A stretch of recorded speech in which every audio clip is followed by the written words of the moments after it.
Good evening. I'm Ankit, and you're watching the Daily News Simplified, which is your one stop solution for daily current affairs analysis. And in today's DNS, that is 28th of November, we are dealing with 8 important topics. Naturally, these topics are divided into prelims as well as main centric discussion.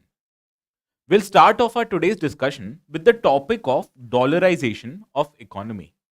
And this topic has been in news primarily because the newly president elect of Argentina has promised to eliminate its local currency, that is peso, in favor of introducing US dollar in the Argentinian economy. Whereas the second news is on the Kambala race. As this race, which is popular in the coastal Karnataka region, and currently it has also been conducted in the capital city of Karnataka, which is Bangalore.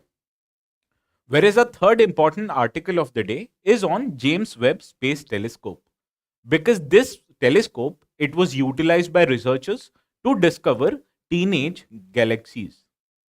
Whereas the fourth topic of the day is on fiber optic cables, because text and context section of the Hindu it highlighted the importance of these cables in data transmission as well as telecommunication. Further, we'll move on to the main centric discussion. And in this category, we'll start off our discussion by discussing an explained section in the Indian Express.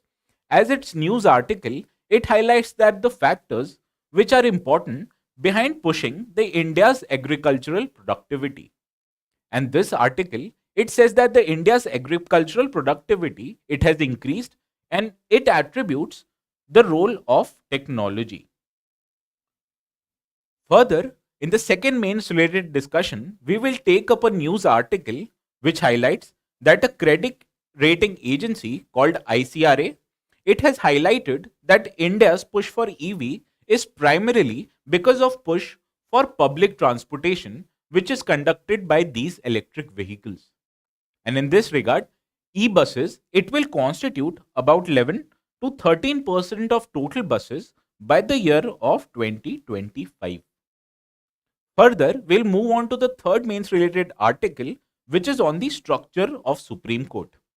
As this is an op-ed in the Hindu newspaper, and it highlights that because of overburdening of cases in Supreme Court, it has resulted into ignoring of its traditional or the most important role that is playing a role of a constitutional court.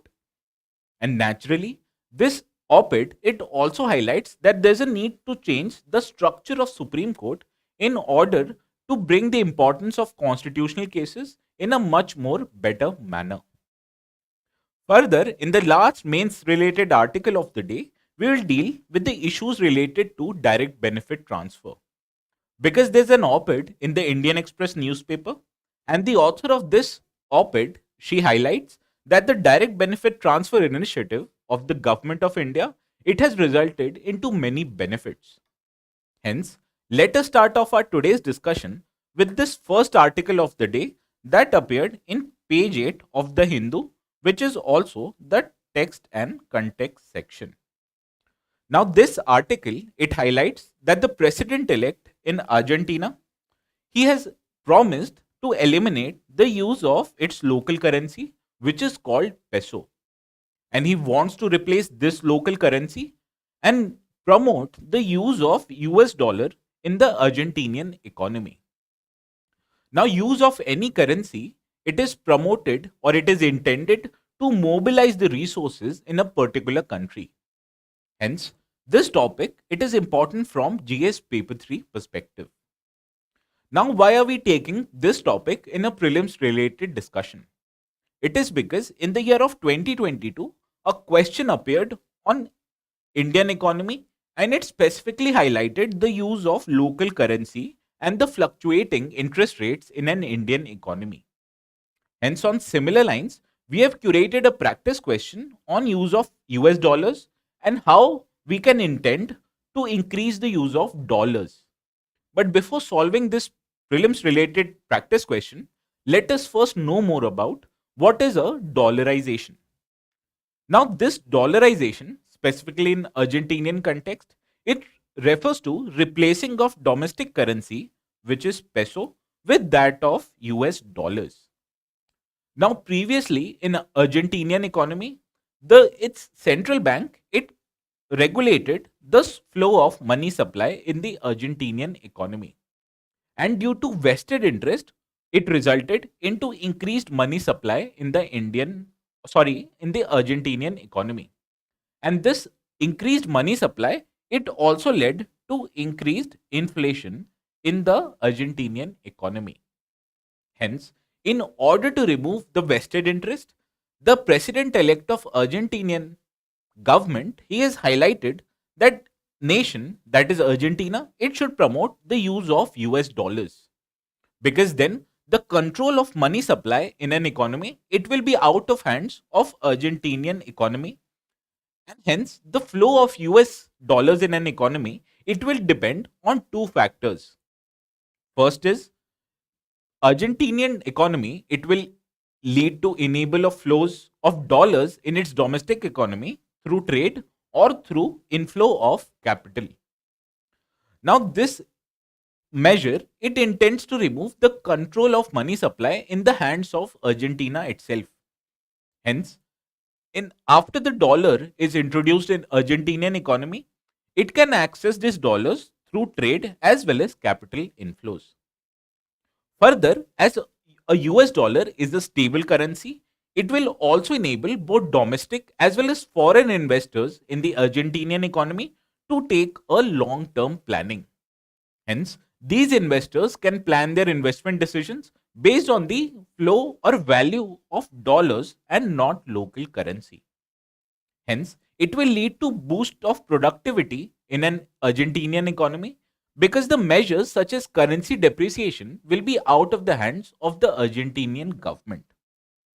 However, this has also led to few issues because the control of money supply, which is done through monetary policy, will not be possible in case of flow of only dollars.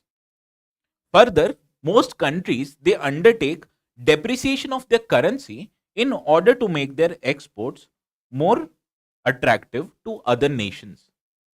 However, when there's no domestic currency, the local government it will not be able to undertake this depreciation of currency.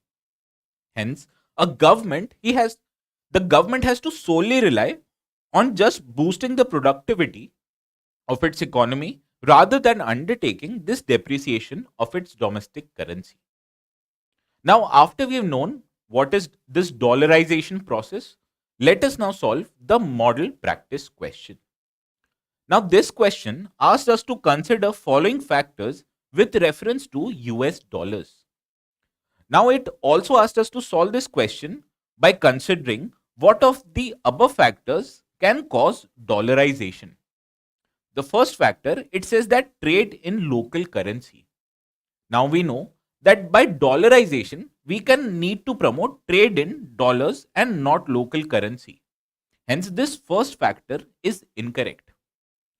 Now, expansionary monetary policy by the US Federal Reserve will increase the money supply of dollar across the world. Hence, this increased money supply of dollar will also lead to increased inflation in economies which promote the use of dollars. Hence, it will disincentivize the process of dollarization. Hence, this second factor does not intend to promote dollarization, rather, it discourages dollarization. Hence, this second statement is also incorrect. Now, the third statement it says that trust in US financial markets. Now, we know that trust in US financial markets it is the most important factor that promotes the use of dollarization. Hence, this third statement is correct in context that it will promote dollarization. Hence, from the above discussion, we can conclude that only one factor is correct. Hence, option A is the correct answer. Whereas this PYQ is concerned, here option B was the correct answer. Now, with this, let us move to the second article of the day, which appeared in the explained section of the Indian Express. Now, this news article, it highlights that the event of Kambala, which is an animal race, it has been conducted in the capital city of state of Karnataka. Now, why are we considering or covering this topic in today's DNS? It is because GS paper 1 syllabus, it highlights aspects of Indian culture. Further, a question on regional festivals, it was asked in the prelims of the year 2018, where several northeastern festivals was asked in a question. Hence, let us consider this model question on traditions and state that are associated with this tradition.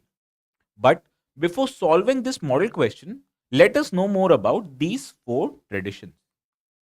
Now, the first tradition in this regard is the practice called Silambam.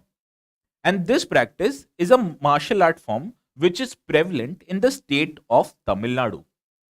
Now, this particular festival or event, it was also organized in medieval times, especially in the age of Pandyas, Cholas, as well as Chera kingdom. Now, this word silambam, it means use of staves, pearls, as well as swords, whereas this word was also mentioned in a Tamil literature figure called Silappatikaram. Further, the second tradition is known as Kambala, which was covered in this news article. Now, this Kambala is an annual buffalo race which is primarily organized in Karnataka. And this tradition is prevalent in the western region, that is coastal districts of Karnataka, especially Mangalore as well as Udupi district. However, this practice it is also prevalent in a coastal Kerala city called Kasargod. Hence, this particular coastal area it is known as Tulu Nadu. Now, this practice of Kambala it was sponsored by Tuluva landlords which inhabited this area. And this race is organized in four categories. In the first category, a light plow is tied to buffaloes and then these buffaloes are made to run. Whereas in the second category, a rope is tied to these buffaloes and the other end of the rope is held by a race jockey. Whereas the third category, it utilizes a horizontal plank on which the jockey stands and he then intends to race these buffaloes. Whereas in the fourth category, it is used as a wooden plank where this plank is tied to buffaloes and then these buffaloes are made to participate in this particular event. Now, the third event is called Kuttu Verisai. And this particular word, it highlights the empty hand combat. And this kind of a martial art form, it is also prevalent in the state of Tamil Nadu. Now, this particular word, it is also mentioned in the Sangam literature. Hence, this is a kind of martial art form. Now, the fourth event, it is known as Jallikattu. And this is also an event which utilizes animal and these animals are made to run. And this event, it is prevalent in the southern part of Tamil Nadu. Now, this event, it is taken in the part of Pongal celebration, which usually occurs in the month of January. Now, the main tribe which inherit this tradition, they are known as IR tribes. And these tribes, they inherit the region of Mulai, which is also a Tamil term for pastoral lands.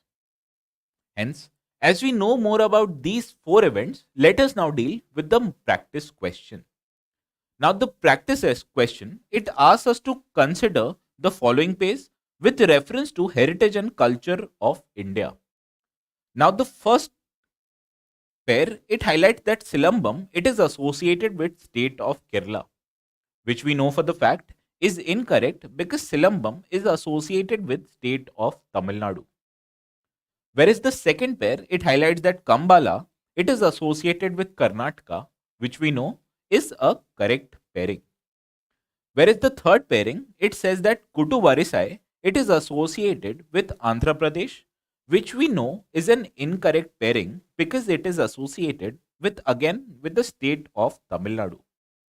Whereas the fourth pairing, it says that Jallikattu, it is associated with Tamil Nadu, which we know from this discussion is a correct pairing. Hence, how many pairs given above is or are correctly matched? Now, as we know, two pairings are correct, hence option B is the correct answer. Whereas the PYQ of 2018 is concerned, here also option B was the correct answer. Now with this, let us move to the third article of the day, and this article, it appeared in Science and Tech section, which appears in the last page of the Hindu newspaper. Now this topic, it is important from GS paper 3 perspective because it asks us to deal with awareness related to the field of space. And in today's news article, this highlights that the James Webb Space Telescope, it was utilized by researchers to discover teen-age galaxies. Now, what are these teen-age galaxies? As the name highlights, these teenager galaxies, it highlights in a similar way how teenager in us humans behave. Because these galaxies, they display growth spurts which inhibits their immaturity. And the gases which are present in these galaxies, they can attain high temperatures as much as higher than 13,350 degrees centigrades. Now, this galaxy or these teenager galaxies, they have 8 different elements which occur in form of gas. These include hydrogen, helium, oxygen, nitrogen, sulfur, argon, nickel, as well as silicon. Now, the most important component of these galaxies are oxygen. Now, why are we discussing this particular topic?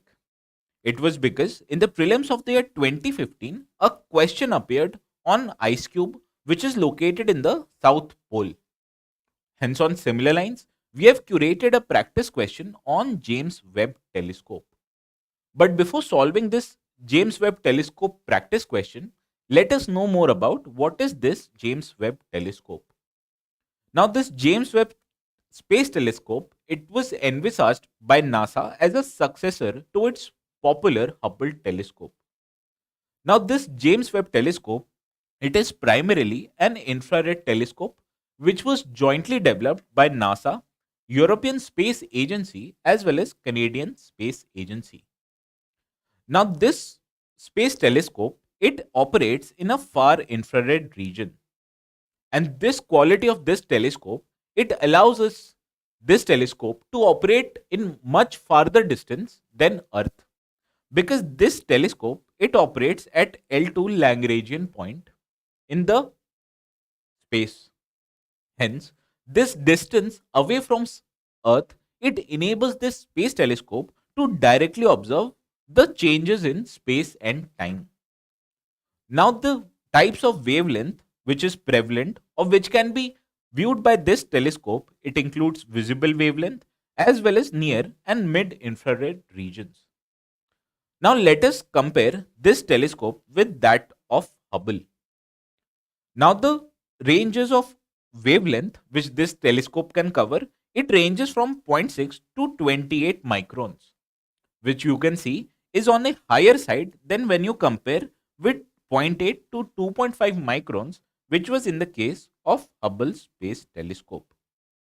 Whereas the size of the main mirror of this telescope, it is that of 6.5 meters, which is again almost 3 times the size of Hubble Space Telescope's primary mirror. Hence, you can see that the field of view of this James Webb Space Telescope, it is almost 3 times higher than that of Hubble Space Telescope. Further, as I've already highlighted, that this James Webb Telescope, it operates in a farther distance from our Earth. As James Webb Telescope, it operates at L2 Lagrangian point, whereas on the other hand, Hubble, it operates in low Earth orbit. Hence, this distance from Earth, it enables this telescope to explore or directly explore the changes in space and time. Hence, let us now discuss the model question. Now, this model question, it asks us to identify the incorrect statement. Now, the first statement, it says that it is considered as a successor of the Hubble telescope, which we know for the fact is a correct statement. Now, this second statement, it highlights that James Webb Space Telescope, it is the most powerful infrared telescope of the NASA, which we know again is a correct statement. Whereas the fourth statement, it says that this space telescope, it is expected to reveal new and unexpected discoveries and help humanity understand the origin of universe. And now we know that this space telescope, it operates at L2 point in the our galaxy. Hence, it enables this telescope to explore or directly observe the changes in space and time. Hence, this fourth statement, it is also correct. Now, this third statement is incorrect because this telescope, it is not just a project of NASA alone, because it was a joint venture between NASA, Canadian Space Agency, as well as European Space Agency. Hence, statement 3 is incorrect, which makes option C the right answer, as the question, it wanted us to identify incorrect statement. Whereas the PYQ is concerned, here option D was the correct answer. Now, with this, let us move to the fourth article of the day, which appeared in page 9 of the Hindu. Now, this article highlights the benefits of fiber optic cables, as this benefit, it enables these fiber optic cables to be used for telecommunication as well as medical imaging. Now, why are we dealing this particular news article? It is because GS Paper 3 syllabus, it highlights us to be aware of this field of information technology. And today's information technology, or rather the base of today's information technology, it is grounded in these fiber optic cables. Because these fiber optic cables, it is utilized for data transmission across continents. Hence, we have curated a practice question on optical fibers. And this is because UPSC in the prelims of the year 2020, it asked a question related to changes in or developments with relation to communication technology. But before solving this model question, let us know more about what are these optical fibers. Now, these optical fibers, they are thin, flexible as well as transparent fibers which are made up of glass material. And this glass material, it enables these fibers to carry light pulses as data in its electronic form is changed into these light pulses, and these light pulses these light pulses, they carry or transmit the data from one end to the other end of this fiber cable. Now, this fiber cable, it is primarily made of two layers. As you can see, the outer layer, it is termed as cladding, and this is made up of a denser material, whereas the inner material, it is known as a fiber core, and it is of a lighter density. Hence, you can see that when light flows from this lighter to denser medium, there can be two possibilities. The first possibility, it is known it is known as refraction. As when light, it flows from lighter to denser material, and when the incidence of this light at the interface of lighter and denser material, it is less than the critical angle, then this means that the light will transmit from lighter to denser material. Whereas on the other hand, when the angle of incidence of this light is greater than the critical angle, it means that the light, instead of getting refracted, it is reflected inside in this lighter material itself. Hence, This process, it is known as total internal reflection. And this particular process, it is at the height or it is at the heart of transmission in these optical fiber cables. Because these data, which is then embedded into the optical fibers, it is reflected in these fibers, which enables transmission of this data. Hence, there are many advantages that these light optical fiber cables have over other material of wires such as copper wires. Now these optical fibers, they carry more data, which means that these optical fibers, they have higher bandwidth when you compare them with copper cables. Hence, this particular kind of cable, it can carry more data per unit time. Further, as we have noticed that this particular kind of cable, it is clad by a denser medium. Hence, there is a low signal attenuation, which means that the amount of signal which is passed through these cables, it is not changed in a significant manner.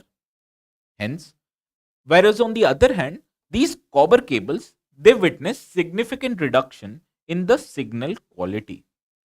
Hence, this enables them to carry data over a longer period of time. Further, as the core of this optical fiber, it is covered by a denser medium, hence this makes this cable immune from external disturbances. Hence, these are the particular advantage that these optical fiber cables, they carry over copper wires. Now, after knowing what are optical fibers, let us now discuss this model question. Now, this model question, it states that with reference to optical fibers, consider the following statements. The first statement, it says that in optical fibers, the encoded information is transmitted in a form of electric current, which we know is an incorrect statement because the data, it is transmitted in a form of electronic pulses. Whereas the second statement, it says that optical fibers utilize the phenomena of total internal reflection for transmission. As we have already highlighted, that this total internal reflection is at the heart of working of an optical fiber cable. Hence, this makes this second statement correct. Whereas the third statement, it says that they are susceptible to external perturbation such as lighting or bad weather. As we have already highlighted, that the core of this optical fiber material, it is covered by a denser cladding. Hence, these are immune from external perturbances, which means that third statement is an incorrect statement. Now, this question, it asks us how many statements given above are correct. Now we know that only statement 2 is correct, hence option A is the right answer. Whereas the PYQ is concerned, here option C was the correct answer.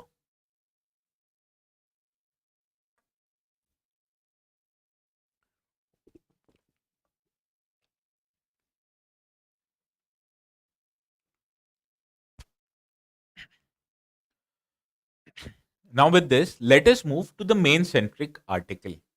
And this first main centric article, it appeared in the explained section of the Indian Express newspaper.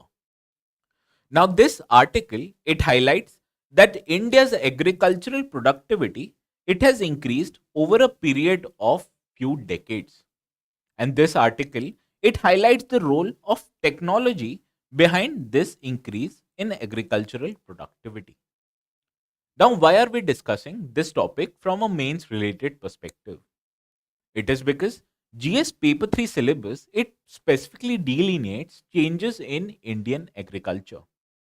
Whereas a question appeared on various type of revolutions that appeared in Indian agricultural sector, and it appeared in the mains of the year 2017. Now, the changes in Indian agriculture, it is primarily attributed to developments during the Green Revolution period, which was taken up in the mid 1960s. Hence, let us discuss what this article primarily highlights. Now, this article highlights that the pre-green revolution era, which was from 1950s to early 1960s, it witnessed significant changes in Indian agriculture. And this highlights these changes in form of four factors of production, that are land, water, labor, as well as energy. Now, this article, it states that the changes in land, it was made by increasing the net sown area in the Indian agriculture. Hence, during this period, that is between 1950s and early 1960s, that is 1962, Indian agriculture, that is net sown area, it increased from 118.75 lakh hectares to 135.4 lakh hectares. And due to this increase in net sown area, India's agricultural productivity or total output, it increased.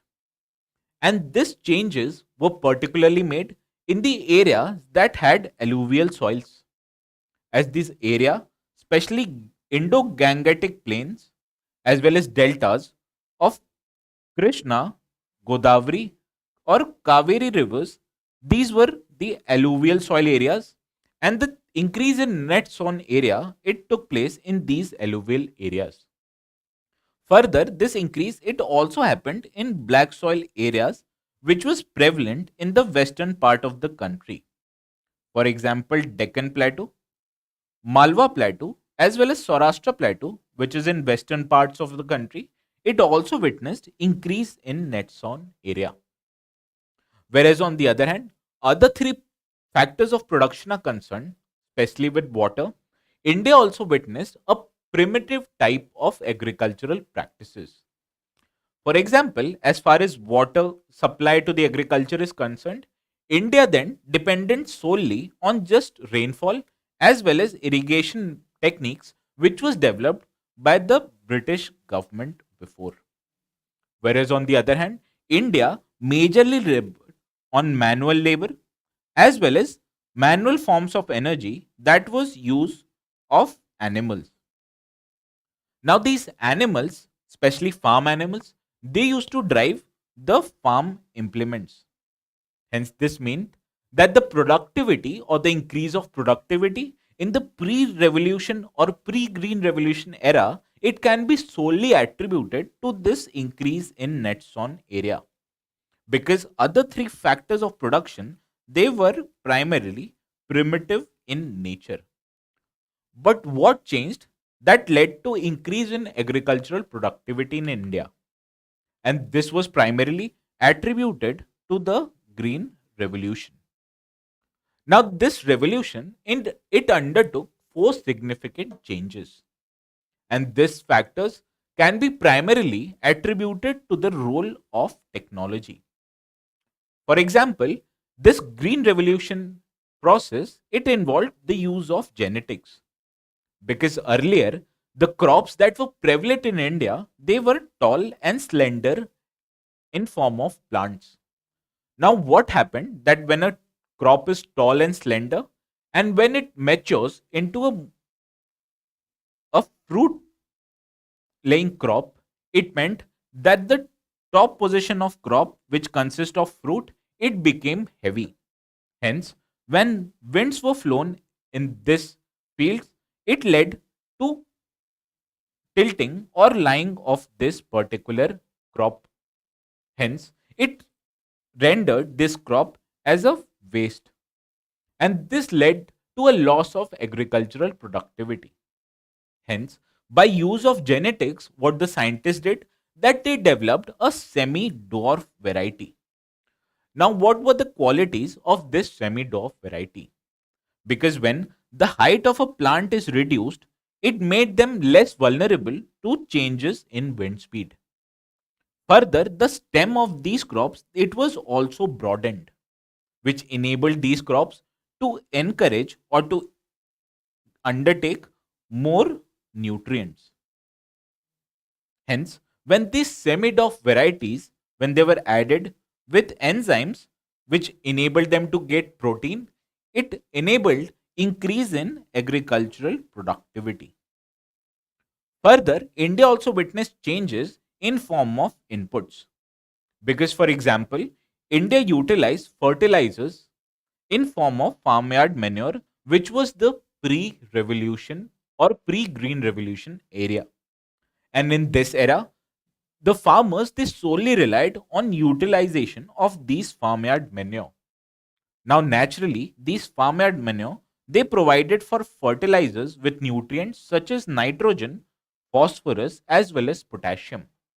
However, the content of individual nutrients they were low when you consider these farmyard manures. But Green Revolution, what it did was that it introduced these chemical fertilizers. Now, these chemical fertilizers they also provided crop with these nutrients. However, the amount of nutrients per unit fertilizers it was significantly more when you consider these chemical fertilizers. Hence, these chemical fertilizers they were able to provide more nutrients to these crops, which added to these semi-dwarf varieties, and it resulted into increased agricultural production. Further, to protect these crops, what was needed was to protect these crops from pests as well as other insects. Hence, farmers they were supplied with chemical pesticides. Further, Government of India it also introduced crop insurance scheme which was significantly backed by technologies. For example, in the mid 2010s, Government of India it introduced Pradhan Mantri Fasal Bima Yojana. Now, this particular crop insurance scheme it relied on technology in disbursing of claims to farmers, and farmers they have to provide a uniform premium which is either 2% for kharif crops, 1.5% for rabi crops, as well as 5% for horticultural crops. And this ensured the farmers against both harvest as well as post harvest losses.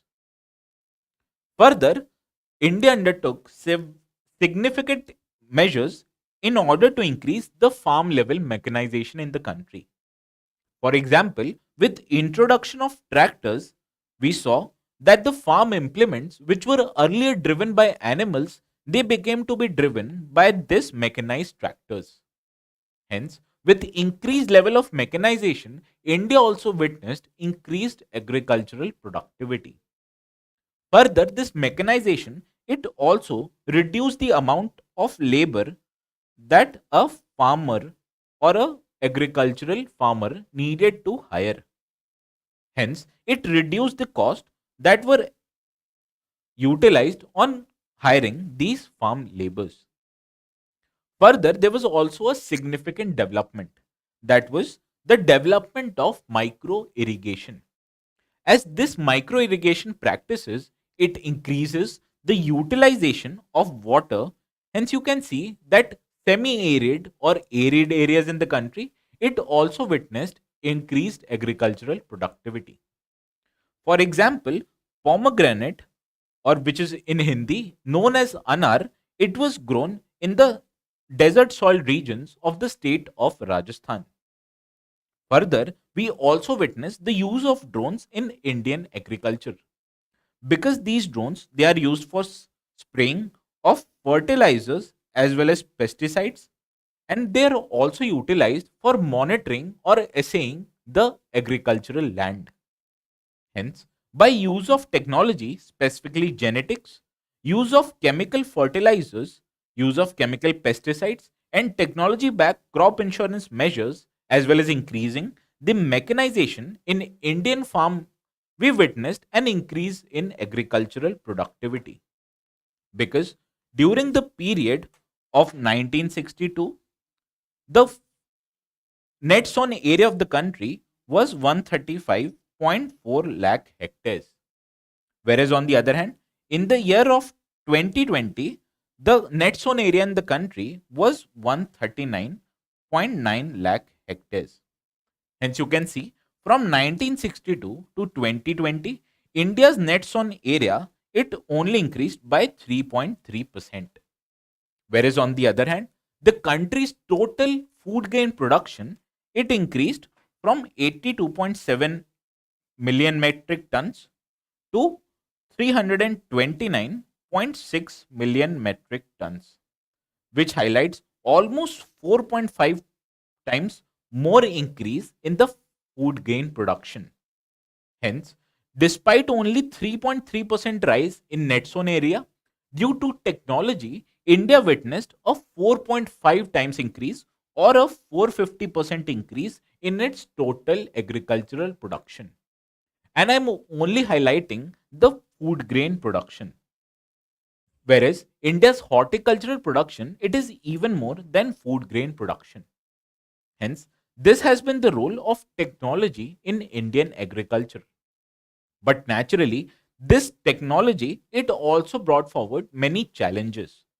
What are these challenges? Let us discuss them in the next slide. Now, with use of genetics, we saw currently is that the government, it intends to introduce genetically modified crops, which is a further improvement over high yielding variety of short sprouted crops. However, introduction of these genetically modified crops or seeds, it also brought forward many challenges. For example, people are apprehensive about these genetic crops because they provide a risk to public health and safety. Because people think that these crops, they may have a cancer inducing or carcinogenic effect. Further, when these crops, they are introduced in environment, it also brings several threats to ecological biodiversity. For example, what happens when pests and insects, they become resistant to this crop? Whereas it also brings a socio-economic concern when small farmers are concerned, because these small farmers, they have to purchase these genetically modified seeds from big private companies. And if the cost of these seeds are high, which will definitely exclude the small and medium farmers. Further, with use of increased inputs, what we saw that the government's fiscal burden, it increased in a substantial manner. For example, in the year of 2022, India's subsidy burden on just fertilizers, it was more than 2.25 lakh crores, which constitute about 0.28% of India's GDP. Now, this is a significant cost which is borne by the government to provide farmers with inputs. And naturally, when farmers, they are not aware of the negative impacts that these inputs can have on a environment, it leads to indiscriminate use of these fertilizers. And it has proved significant in reducing soil fertility or increasing the pollution in the environment. Further, government, it also intended to protect these farmers through crop insurance scheme. However, there has been significant delay in claim settlement as far as these crop insurance scheme is concerned. For example, in the year of 2019 itself, more than 25,000 crore worth of settlement, it was pending for more than 1 year. Further, Indian states, it has witnessed skewed benefits as far as benefits of these crop insurance schemes are concerned. For example, 50 districts in the country, they corner 50% of total claims. Whereas these benefits, they are provided more or are available in a better manner to southern states in the country, whereas poorer states such as Bihar and Jharkhand, they've only witnessed a low amount of claim settlement. Hence, you can say that these technological measures, they have increased the difference between small and medium, and on the other hand between large farmers. Further, the implementation of mechanization measures, it has also faced several challenges. For example, India's farm size in general, it is low when you compare it with other countries. For example, India's average farm size is only 1.08 hectares. And out of total farmers in the country, 86% of farmers, they are either small or medium farmers. Hence, this implementation of mechanization measures which are costly, it is not implemented in a desirable manner by these small and medium farmers, which prevents them to harness economies of scale. Hence, it also reduces their incentive to increase mechanization in their farms. Further, these mechanization measures, they also face a significant high procurement cost. And this is a very significant determinant as far as small and medium farmers are concerned. Because in general, India's farm income are on lower side.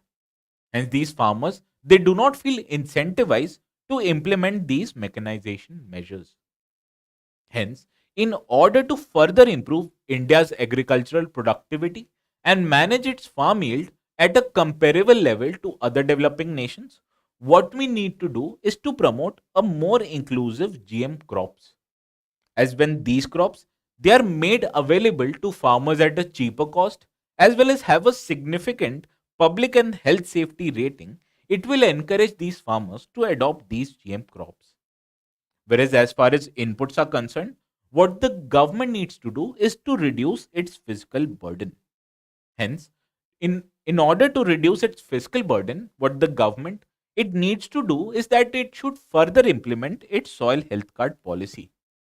Because when farmers, they are aware by what kind of fertilizers they need to use and how much fertilizer they should use, it will lead to judicious use of fertilizers. Further, as far as protection schemes are concerned, the government it should focus on reducing these delays in claim settlement. Further, the benefits of crop insurance scheme it should be provided to all states in an equal manner. Whereas as far as mechanization is concerned, government should intend to lower this procurement cost, because only when procurement cost of these mechanizations are low, then even the small and medium farmers they will be feel incentivized in order to implement or purchase these mechanized initiatives. Hence, this was all for today's first article on agricultural productivity. With this, let us move to the second article of the day, which appeared in the business section of both the Hindu and the Indian Express newspaper. Now, this particular news article it highlights that EV buses it will account for almost 11 to 13% of total buses in the country by the year 2025. And this report was submitted by a credit rating agency called ICRA. Now, this particular news article, which it highlights that the push for electric vehicles in India, it has taken a significant approach. And primarily, the measures of government has been behind this push of electric vehicles. And why are we discussing this particular topic? It is because UPSC in GS paper 3, it highlights infrastructure as well as changes in industrial policy. And bringing more EVs in Indian market, it will result into changes in Indian infrastructure, especially road as well as energy sector, as well as changes in industrial policy, which will enable companies to manufacture these EVs domestically. Further, why do we need Indian market to be filled with these electric vehicles? And these are because of three main reasons. The first is that India currently is dependent upon imports to fulfill its 85% of fuel, that is crude oil requirements. Hence, for example, in the year of 2022, India imported almost $120 billion worth of crude oil, which is a significant amount going outside Indian economy. Hence, government's focus is in order to reduce import of crude oil, we should focus more on electrification of our vehicles. Further, vehicular population, which is primarily due to fossil fuel burn vehicles, it is a significant aspect in pollution in our Indian metro cities. For example, a recent government survey it highlighted that 40% of total Delhi's pollution it can be attributed to vehicles. Hence, reduction in pollution, it warrants move towards electric vehicles. Further, India has also gave significant targets as far as climate change is concerned. For example, India wants to meet its net zero carbon emissions by the year 2070, whereas it also wants to ensure just 1 billion tons of carbon emission by 2030. And these vehicles, especially the vehicles that utilize crude oil, they are significant emitters of carbon dioxide as well as carbon monoxide emissions. Hence, in order to meet its target, specifically net zero, as well as carbon sink targets, the government it wants to promote electric vehicles. Now, how is government promoting electric vehicles?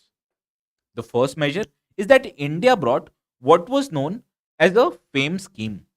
Now, this FAME scheme is a short form for Scheme for Faster Adoption and Manufacturing of Hybrid and Electric Vehicles in India. And currently, the FAME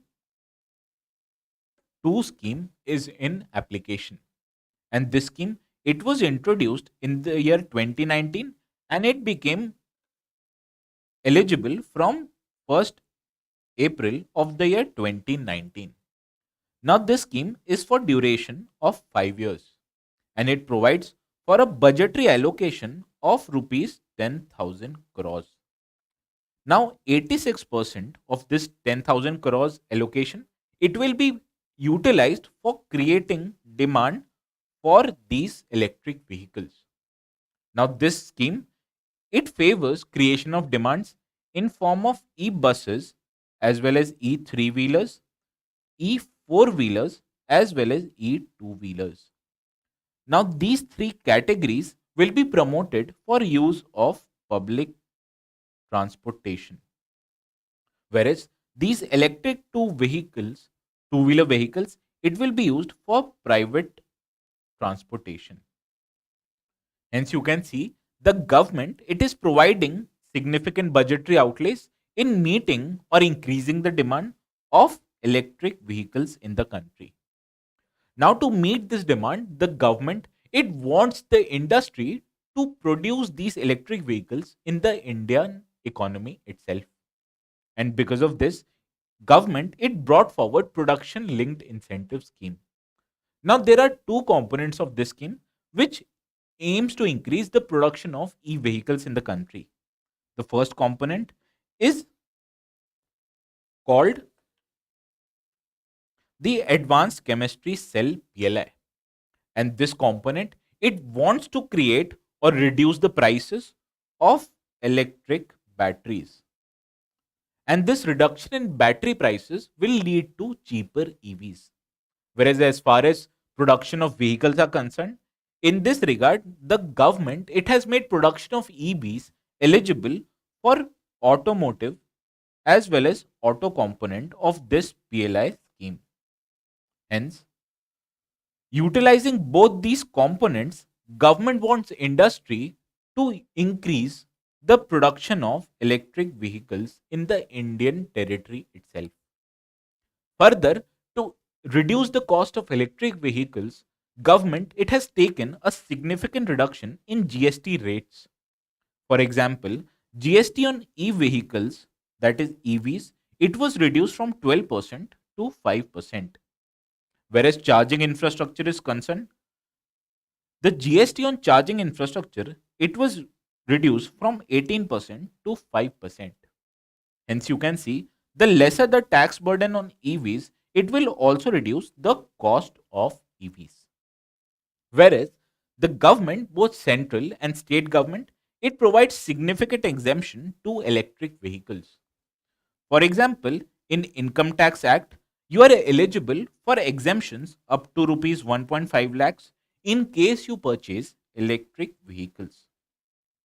Further, as far as loans of the EVs are concerned, there you get interest subvention from banks.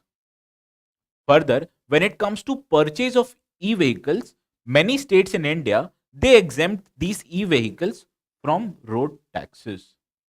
Further, as far as registration of these e-vehicles are concerned, many states they also provide exemption from registration fee. Hence, you can see both state and central government it provides several exemption to these electric vehicles.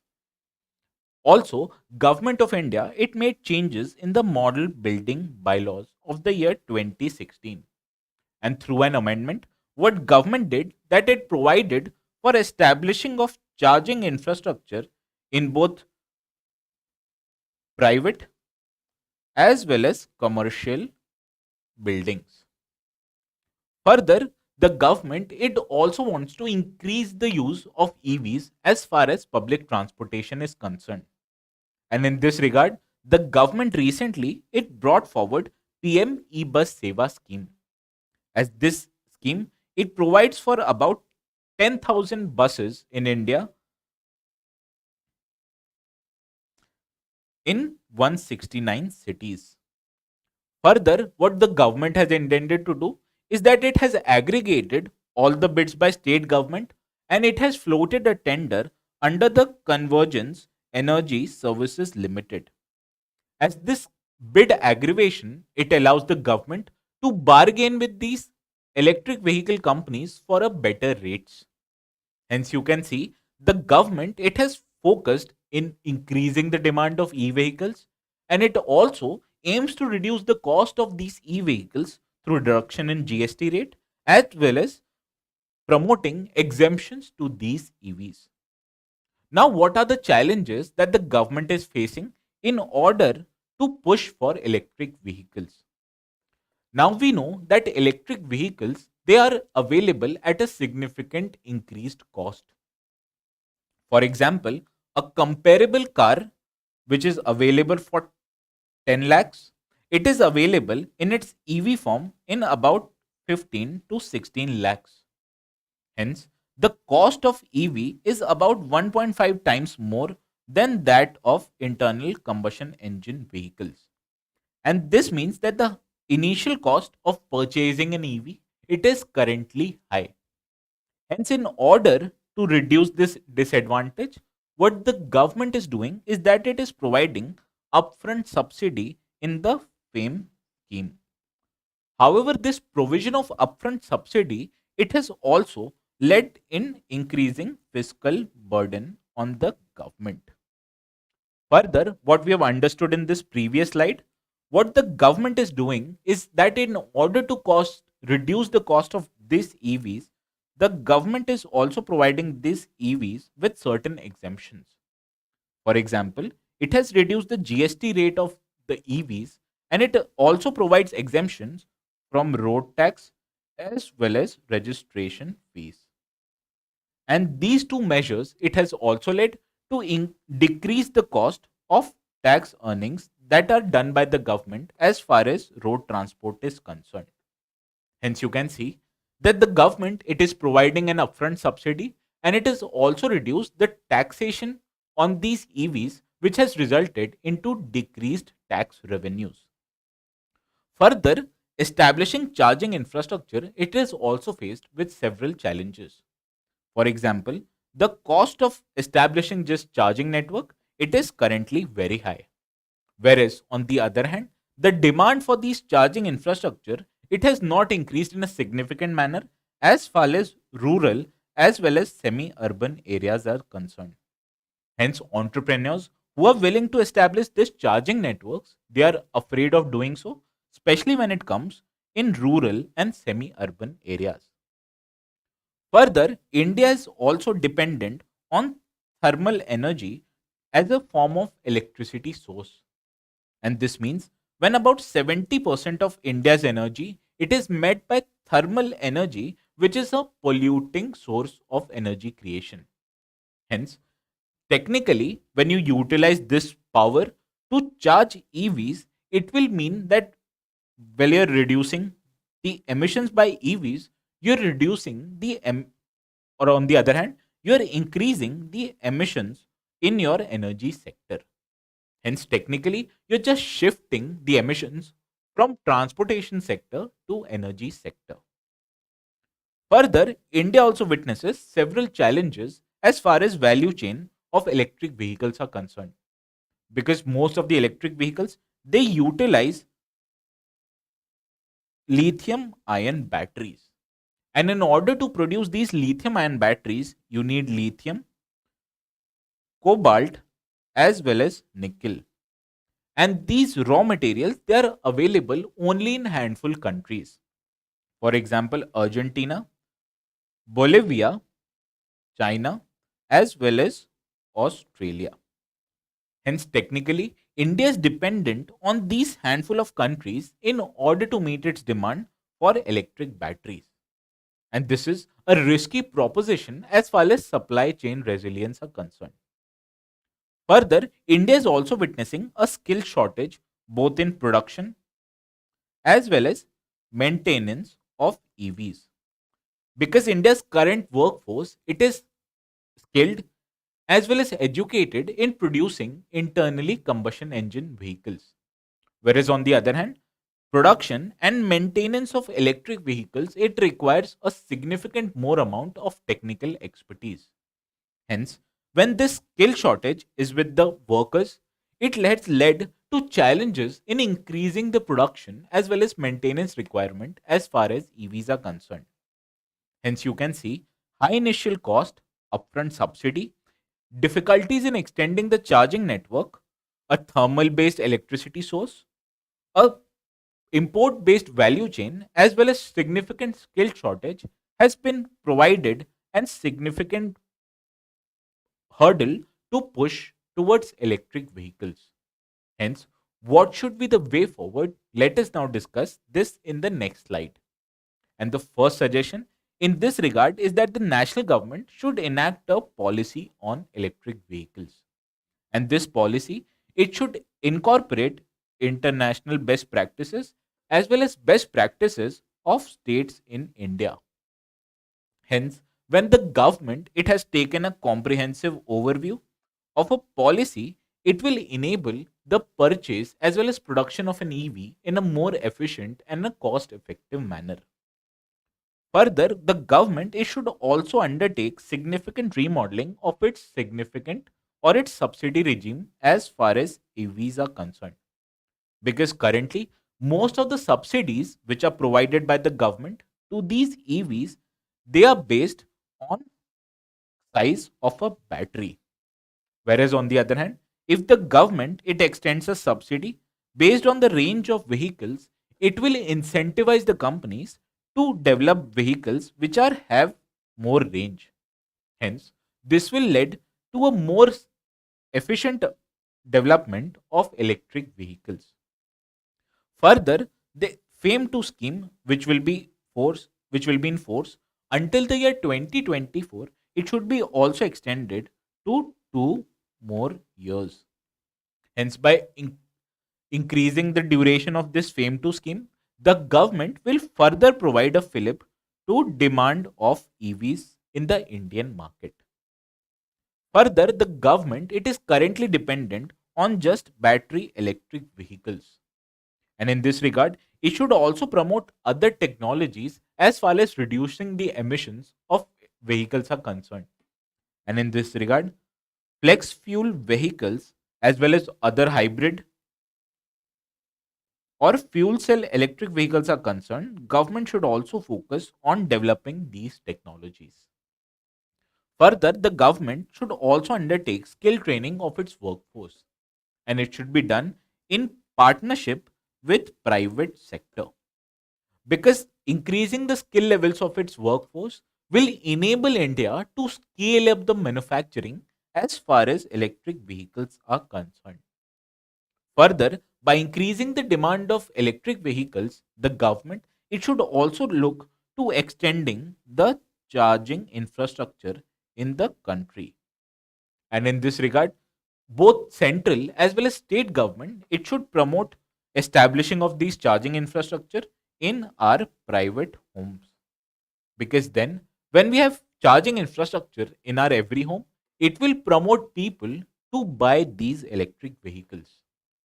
Hence, this was all for today's discussion on push for electric vehicles.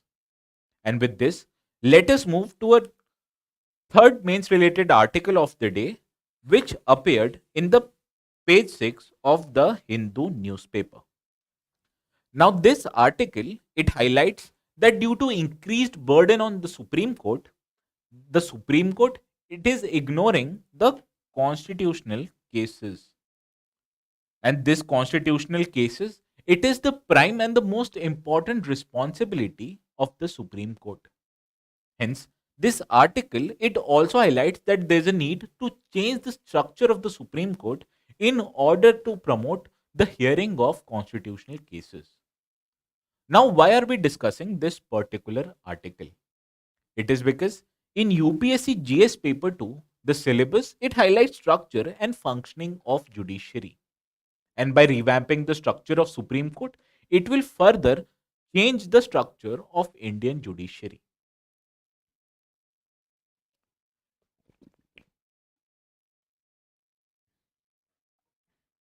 Now let us understand the structure of Supreme Court in its current form. Now primarily the jurisdiction of Supreme Court it extends to three different arenas. For example, Supreme Court it hears cases in its original jurisdiction. For example, when there's a dispute between central as well as state government, it falls under the jurisdiction or original jurisdiction of the Supreme Court. Further, Supreme Court is also an appellate body. For example, constitutional, civil, or criminal matters which are heard by high courts, they are appealable to the Supreme Court. Whereas Supreme Court, under the Article 143 of the Indian Constitution, it also has a advisory jurisdiction. For example, whenever President he makes an appeal to the Supreme Court of India, then the Supreme Court provides for its advisory view to the President of India. Hence, you can see that Supreme Court it has three jurisdictions, that is original, appellate as well as administrative as well as advisory jurisdiction. Now, in order to hear these cases, there are three types of benches. The first bench, it is called as a division bench. Now, this division bench, it consists of two judges each. And they hear mostly the matters that are brought forward as far as appeal jurisdiction is concerned. Whereas Supreme Court, it also sits in a form of full benches which consist of three judges. For example, recently Supreme Court it heard matters related to medical termination of pregnancy act. And this particular act it was heard by a full bench that consists of three judges. Whereas on the other hand, the Constitution of India it also provides for setting up of constitutional bench for matters of constitutional importance. And this constitutional bench it might consist of 5, 7, 9, 11 and 13 judges. For example, the Keswananda Bharti case it was heard by a constitutional bench that consisted of 13 judges. Hence, the constitutional bench it is created by the solely by the Chief Justice of India who acts as the master of roster. Now, the seat of the Supreme Court, as far as constitution is concerned, it is located in the New Delhi. Hence, you can see that the current form of jurisdiction in by the Supreme Court, it is mostly related to original, appellate, as well as advisory cases. However, due to increased cases in our country, as far as Supreme Court is concerned, most of the cases they are either heard by divisional or full benches. Whereas on the other hand, the core purpose of the Supreme Court, that is hearing the constitutional related matters, it has become a very limited matter. For example, in the year of 2022, out of 1,263 judgments by the Supreme Court that was given in the year of 2022, only 4 judgments was given by a constitutional bench. Hence, you can see that due to increased burden on the Supreme Court, the core purpose, that is hearing of constitutional cases, it has been relegated as a secondary matter. Further, the Supreme Court of the country, it has also witnessed a overload of special leave petitions. As Article 136 of the Constitution, it enables any person to file a special leave petition with the Supreme Court. And due to this relaxed requirement, over more than 60,000 special leave petitions has been filed with Supreme Court. And out of these 60,000 special leave petitions, the Supreme Court, it hears about 10,000 special leave petitions every year. Hence, you can see that the burden of Supreme Court, it has also increased due to this overload of special leave petitions. And due to this overload of cases with the Supreme Court, the quality of judgments in the recent time, it has been allegation that this quality of judgment, it has reduced in a significant manner. Hence, what is required is that the cases with the Supreme Court, it should be filtered in a better manner. Because when cases, they are segregated in a form of regular cases versus cases of constitutional independence, it will help the Supreme Court in order to reduce the pendency, which is almost 79,000, to be reduced in a significant manner. Hence, you can see by reducing the amount of pendency, the Supreme Court, it will be enabled to deal with its core purpose, that is hearing of constitutional cases, in a more effective manner. And in this regard, the Law Commission as well as current Chief Justice, he has highlighted a significant change in the current Supreme Court structure. For example, the Law Commission, it brought forward its 229th report in the year of 2009. And in this report, the Law Commission, it highlighted that the structure of Supreme Court, it should be changed in form of two levels. Where the lower level, it will deal with cases specifically related to the appellate matters. And this lower level, it should be done by the National Court of Appeal, whose regional benches should be established in Delhi, Kolkata, Mumbai, as well as Chennai or Hyderabad. And this lower court, that is Supreme Court, will be designated as a National Court of Appeal. Whereas a constitutional bench, it will be seated in just Delhi, and this constitutional bench will hear cases which are of constitutional importance. Hence, by changing the current structure to a two-layered structure, what the Law Commission intended was to make the constitutional role of the Supreme Court more effective. Whereas, on the other hand, as far as Chief Justice of India is concerned, the current Chief Justice, that is Dr. D.Y. Chandrachud, is of the opinion that the restructuring of the structure of Supreme Court, it should be more administrative in nature.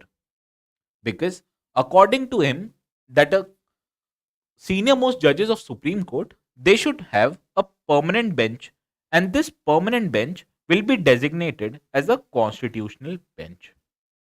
As this increased, as this bench, which consists of a senior most judges of Supreme Court, it will enable the Supreme Court to hear cases which are related to constitutional matters. Whereas the rest of the judges, they should be appointed, and their benches should be utilized for hearing cases which relates to PLI, PILs or appellate jurisdiction. Hence, you can say by altering the structure of Supreme Court, what the Law Commission and the current judiciary, it wants the Constitution or the Supreme Court to hear the cases which are of constitutional importance. Hence, this was all for current discussion on the structure of Supreme Court. Now with this, let us move to the last mains related article which appeared in the op-ed section of the Indian Express.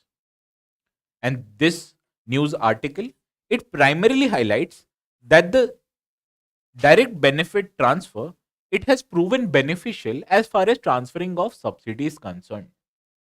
And it has also furthered the inclusive growth in the country. Hence, this topic, it is important from GS paper 3 perspective. Now, what are the advantages of this direct benefit transfer? For example, the money that is your subsidy money, it is transferred directly into the accounts of beneficiaries, which means that the leakages will be none in this particular kind of transfer. Whereas on the other hand, where the government, it provides subsidies in form of fertilizer or LPG, this when provided to the government, it leads to significant leakages because the subsidized product, it can be utilized by beneficiary or it can also be diverted to other purposes, which constitutes leakages. Whereas on the other hand, when the transfer is directly made into your bank account, it will reduce the amount of leakages. Further, this transfer of benefit, it has also proven to be inclusive because generally the transfers is made in the names of women beneficiaries.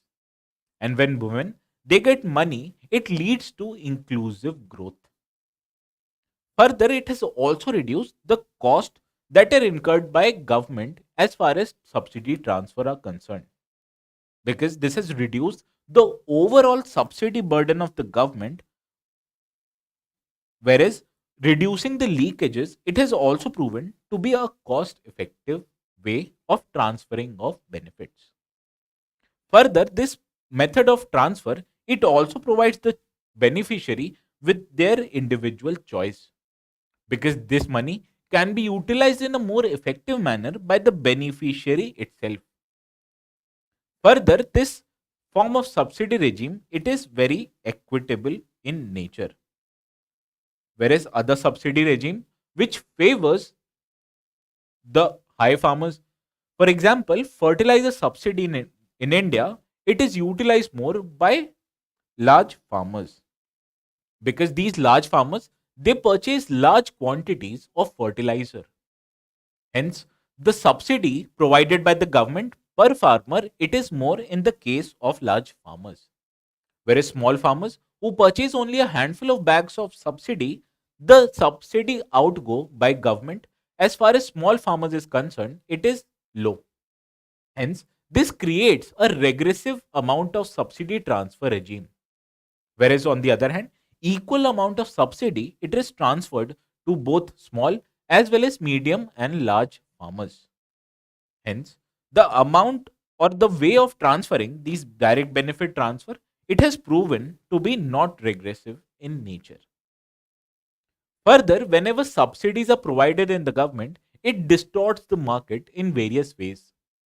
For example, subsidy provided to urea manufacturers, it disincentivizes them to reduce their production cost.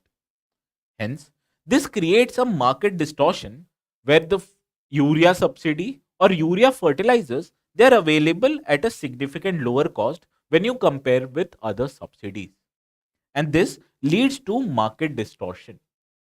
However, when the subsidies, it is provided directly into the farmer's account, this leads to negatively or almost no market distortion. Hence, you can see that direct benefit transfer has several advantages. For example, it reduces the amount of leakages, makes the transfer regime more inclusive, has proven to be cost effective as far as government is concerned, increases the choice with the beneficiary, removes the regressiveness nature of the subsidy, as well as prevents the market distortion. However, implementation of direct benefit transfer, it also faced several challenges.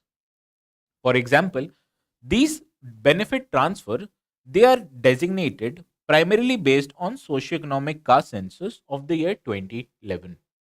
However, since 2011, there has been significant changes in matters as far as the amount of poors in the country are concerned. And this means that the newly made poor people, they are excluded from this particular kind of subsidy. Whereas on the other hand, people who may have been poor as far as 2011 is concerned, they may have moved out of the poverty line. An inclusion of them proven to be an error as far as this DBT is concerned. Hence, you can see This DBT regime, it is prone to both inclusion as well as exclusion errors. Further, it may also lead to misutilization of benefits by the beneficiary themselves. For example, a beneficiary who may have been addicted to intoxicating substance, they can utilize this direct benefit transfer for purchasing of alcohol as well as tobacco. Hence, you can see it may lead to misutilization of the benefits. Further, these benefits, they are fixed in the amount. Whereas on the other hand, if the inflation increases in the economy, it leads to lower amount of money in their bank account. Hence, the implementation of DBTs, it faces several challenges, primarily inclusion and exclusion error, misutilization of these benefits, as well as prone of inflation in reducing the net amount of this subsidy. Hence, this was all for today's discussion in our Daily News Simplified. And with this, I ask the students to ask their doubts in the comment section below.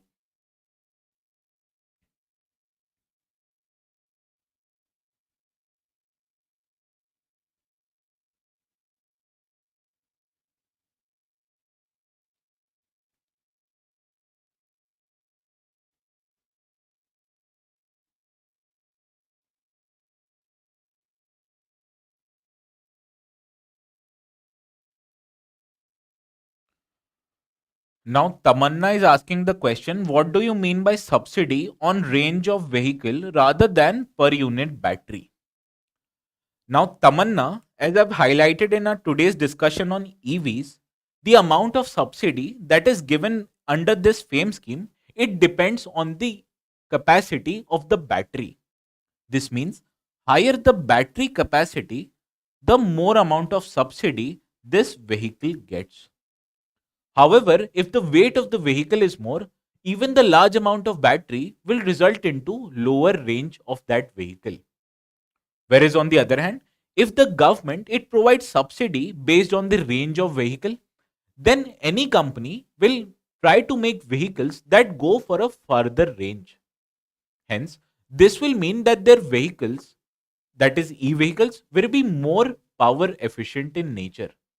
And this in general will provide a more efficient e-vehicles in the Indian market.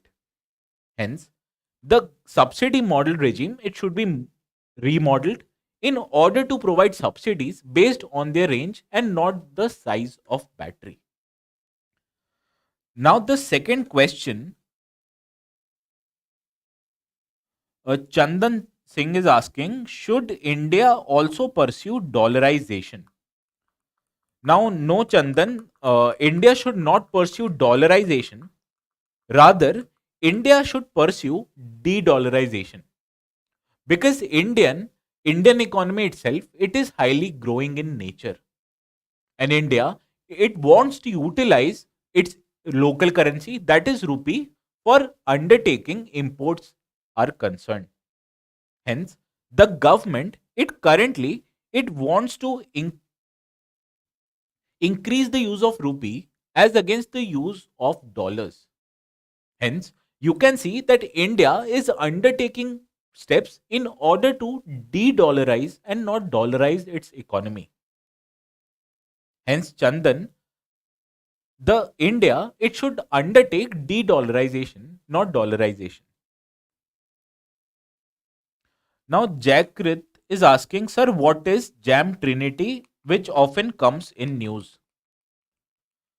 Now, Jackrit, the Jam Trinity, it means combination. Let me come to the slide.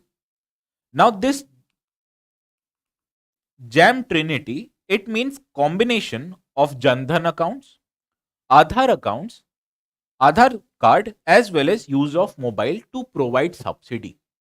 Hence, this direct benefit subsidy, it utilizes three components because the transfer, it is made to Jandhan accounts of beneficiary, and this account, they are linked by Aadhaar card of beneficiary. As this Aadhaar card, it enables the identification of beneficiary. And when you combine these two components with that of use of mobile phone, their mobile number becomes their individual identity. Hence, these transfers that are made through direct benefit transfer, it is based primarily on Jam Trinity, which combines Jandhan account, Aadhaar card, as well as mobile numbers. Now, Webb is asking, sir, can we explore other options rather than promoting battery vehicles? Now, Webb, your question is correct because I've highlighted that the government should also explore other avenues. For example, it can explore development of flex fuel vehicles. As these flex fuel vehicles, they can utilize ethanol blended fuel, which will reduce the amount of pollution. Further, government it should also encourage view development of fuel cell electric vehicles, because with passage of time the production of hydrogen, the cost of producing hydrogen is reducing. Hence, any government it should utilize this reduced cost of hydrogen production in development of fuel cell electric vehicles. Hence, naturally, the government it should also promote other technologies such as flex fuel vehicles as well as fuel cell electric vehicles. Now, Varun Thakur is asking, special leave petition are filed under the which article of Indian Constitution? Now, Varun, special leave petitions, they are filed under Article 136 of the Indian Constitution. And this article and the Supreme Court, it has relaxed the jurisdiction or the persons who can file for special leave petitions. And not just the aggrieved persons, but also you and I, we can file for special leave petitions in the Supreme Court. And this special leave petition, it has resulted into the increased load as far as Supreme Court is concerned. Hence, now we'll conclude our today's DNS. Stay tuned with the Raus IAS YouTube channel for more updates, and we'll see you again at 6 p.m. in tomorrow. Hence, I wish you a very good night.